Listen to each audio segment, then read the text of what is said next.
Yeah, it's wonderful to see so many of you. Thanks very much for coming along. Delighted to see so many people here.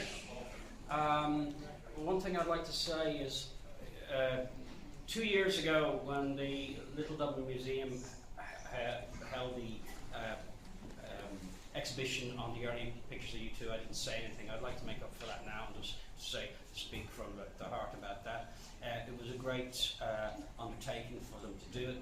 I'd like to thank now Simon and Trevor for having the imagination and foresight to actually mount the exhibition, and the amount of effort that went into that, and how well it was received by Dublin and, of course, visitors to our city was absolutely fantastic. And I'd like to thank them profoundly for doing that. And and how they actually manage it, and of course half the exhibition is still here upstairs, scattered throughout the building. And do come along sometime when you're on a leisurely afternoon and have a look at the other wonderful exhibits of our not just musical history, but our history of this city. Okay, so that's that out of the way. I'd just like to say the actual how the book title came about.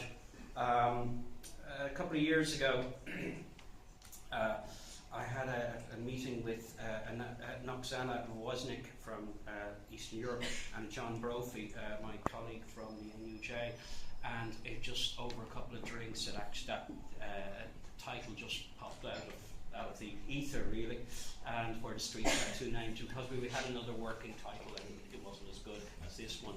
So, as you know, Dublin has two names, Osceola or Osceola. Okay, so that's really how it did. So I'd like to discredit both Roxana and John Brophy for that one. I'm not sure if John, I don't see him here tonight, or Roxana, but there you go.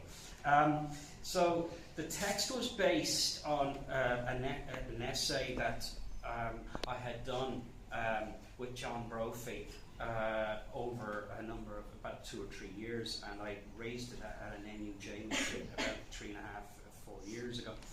And then, but the words that are actually in the book are by Sinead, my niece, my editor, and she unfortunately could not be here tonight because she's busily working away in Malaga, Spain. And well, I'm sure most of you know where Malaga is anyway.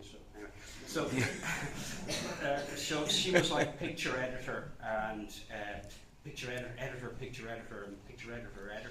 and just about everything other. So she was kind of, we all kind of multitask, and she worked actually beyond the call of duty, and many a late night, and actually there was many a time when she was up all night, both in Termonfect in County Meath and also in Malaga in Spain. So that's that. One thing I'd like to say too is that, I mean, the book is primarily about U2, Virgin Prunes, but like there were other things going on, and one of the actual nemesis of U2 were these people called the Black Catholics, and Paul McGuinness did refer to them in his excellent speech here 2 years ago. They actually did about 2 gigs in the Dandelion Market, and one thing about it was their lead singer, Brian Cody, was actually lost sadly off the car ferry around about February of 1979.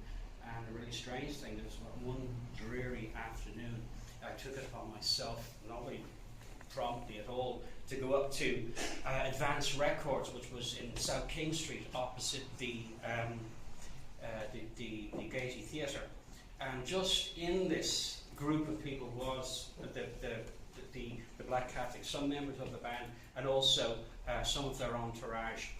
And Brian Colley was there, and I photographed him.